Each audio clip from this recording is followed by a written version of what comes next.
Kat din, abay lalo pong pinag-usapan dahil sa mga video clip na nagkalat ngayon sa social media. Sino kaya at totoo kaya ang mga naganap na ito?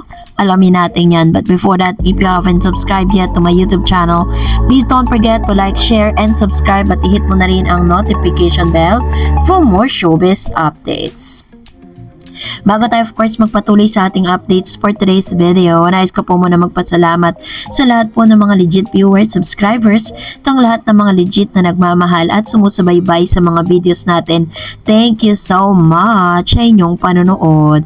And for today's video to na dahil bago po tayo dumako dun sa proper topic natin, i-fact check natin to kasi nagkalat na naman po sa social media platform ang ilan sa mga photos na katulad po nito at meron pa pong video and article na naisulat patungkol na kinongratulate daw di umano ng mga netizen itong si Catherine Bernardo at Alden Richards for having a child. Buntis daw ang isang Catherine, my God.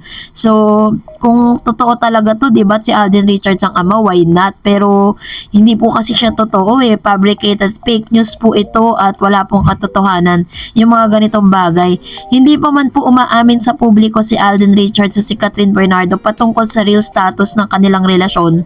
Pero, may mga gumagawa na ng ganitong klase ng news na medyo cringe lang pakinggan kasi parang hindi naman po mangyayari at magaganap yung mga bagay na yan without the consent of their parents, diba? At the same time, sila yung tipo kasi ng parang couple na mas gugustuhin nila na makasal muna bago sila magka-baby, diba? Parang gano'n yung pagkakakilala ko with Alden and Katrina. Sa tinagal-tagal po nila, na ilang taon na sila pero hanggang sa ngayon, di ba, nakikita naman natin si Catherine, no? Kung ano yung values na meron siya.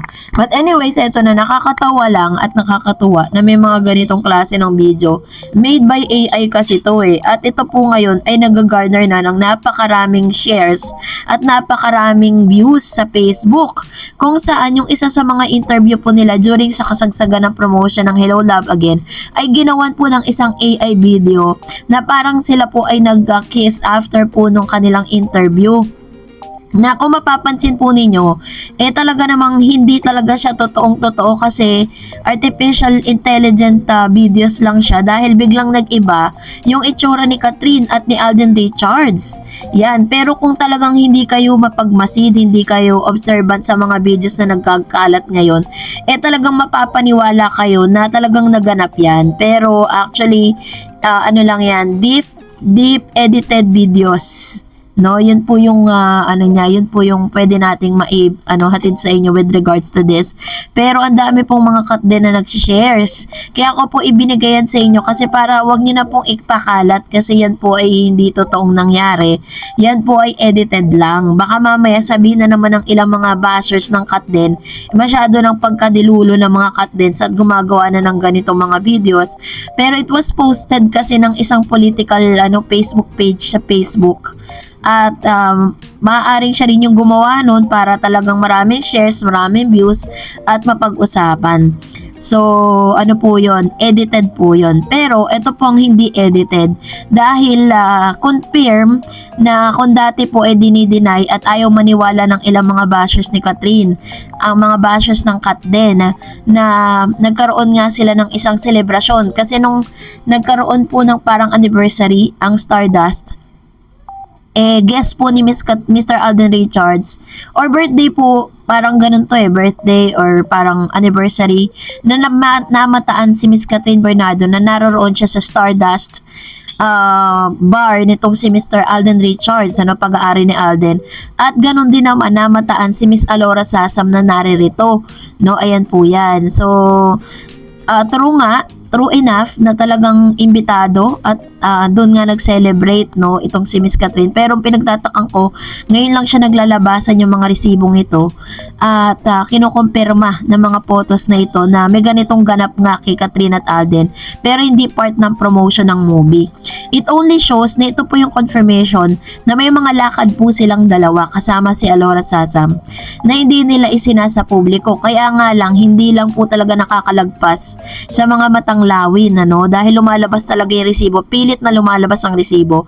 Gaya naman po talaga, pag totoo talagang naganap ang isang bagay o isang pangyayari, imposibleng walang iiwang resibo yan.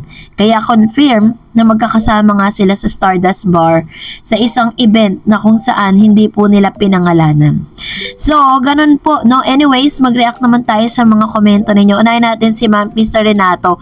Hello again, Miss Dareds. Good day sa lahat ng followers ng YouTube channel, Dareds TV and Celebrity Updates. Meron circulated videos on X, Fem Hours, back, maraming mga Pinoy nagpa-picture Alden. Isa to sa airport. I'm sure sa US ito kasama nakunan ang family niya. Sila ni Daddy Bay, parang pauwi na sila sa Pinas. So, napakaigsing ng bakasyon lang talaga kung tutuusin. Hindi ko lang sure, going home ba or sila, or may iba pang place na pupuntahan. Ayun, so, nagmukha nga daw pong yung parang nakita ko yung video na yun, it was sent to me, nakita ko siya, parang pinagkakaguluhan si Alden Richards doon, na halos, kala mo parang mall tour niya, yung naganap doon sa airport, dahil ang dami nagpapapicture, ang dami pong mga gusto siyang makita, mahawakan, ganun yung peg ni Tisoy doon po sa airport, and, ang maganda lang kay Tisoy kasi, kapag po tinawag mo siya, gusto mo magpa-picture, hindi ka niya hihindian. Yun po yung maganda sa kanila ni Catherine. Sabi ni Ma'am Shelina, marami pong pantayan ng Kim Pao ang ipagpapalabas sa mga sinihan sa iba't ibang bansa kasi pinagtulungan niyo ng ABS at GMA, which is very true. Kaya po naging ganun din po siya kasi talagang inilaban at inilakad at ginamit po ng GMA at ng ABS-CBN yung kanilang mga connections. Collaboration nila yun para talaga makaabot sa ibang bansa yung kanilang movie. So, ganun po yun. Sabi ni Ma'am si Annabel Garde, better yun for Alden para mas marami siyang time for himself at Kat. Kay Kat, sana gayahin din siya ni Kat na one teleserye, one movie every year. Then the rest, any endorsement na lang para may time din siya sa business niya at sa gusto niyang gawin like sa pagdidirect. At dapat magplano na siya for his future like love life niya. Thanks, Miss Dors. And also, Ma'am Shelina Pagay said, good evening, Miss Dareds. Thank you sa pagbasa sa mga comment ko sa mga activities ng Kat Day New Year or birthday ni Alden. Malay natin, baka in-celebrate niya sa mismong Casa Bernardo. Kaya di nag-greeting si Alden, si Kat at Mami Min ni Kat kay Alden face to face na binati si Alden. Alam natin na gusto nila ng private kaya wala tayong makitang mga post or comment nila. Basta tayo naniniwala sa mga pahayag ni Alden, what you see is what you get, diba? Wag na tayo magtaka kung i-private nila yung relationship ng Kat din. Very true naman tayo dyan, diba? And we are so grateful and happy na may mga bagay talaga sila na hindi na talaga nila gustong ilabas sa publiko. At the same time, ang point of view ko lang is that parang pinipressure ng ilang mga fans itong si Catherine at si Alden Richards sa dapat pag nagbabatian sila sinasa publiko, which is parang hindi na po yun hindi na po siya makatarungan Also, Miss Coco Channel said, hello Dareds, happiness continuously improved for 2025. Assuming this news happened but yet there was no proof, so let's assure, manifesting is all about positive vibes. I'm sending all the best wishes to Katden for a beautiful future ahead. Finger crossed for a lovely wedding soon. Do you know if they set date yet? Truly a precious moment. Moments like this are truly priceless. Indeed, Canadian's beach wedding is beautiful. Thankfully yours. Ayan. So, tayo naman, yun naman talaga yung gusto nating maganap sa kanilang dalawa, diba? Pero syempre, at the end of the day, it's all about Catherine and Alden Richards' decision. Hindi tayo pwedeng maging possessive pagdating po sa kanila kasi may sarili silang desisyon. Sabi ni Sir Dan, ay bagay na bagay sila. Kaya nga madami silang fans, kahit senior, kinikilig sa Kat din. Kaya nga di sila mapapantayan as king and queen in Philippine cinema. Very true. Sabi ni Ma'am si Emma Ogma, yes, masaya kami matuloy ang teleserye o movie ulit nila. God bless Kat din. Yan naman po yung kanyang isa sa mga happiness. So, thank you po sa inyong mga komento. And that's it for today. For more videos and updates, please don't forget to like and subscribe. And please don't forget to follow my Facebook page, Dareds TV. God bless everyone!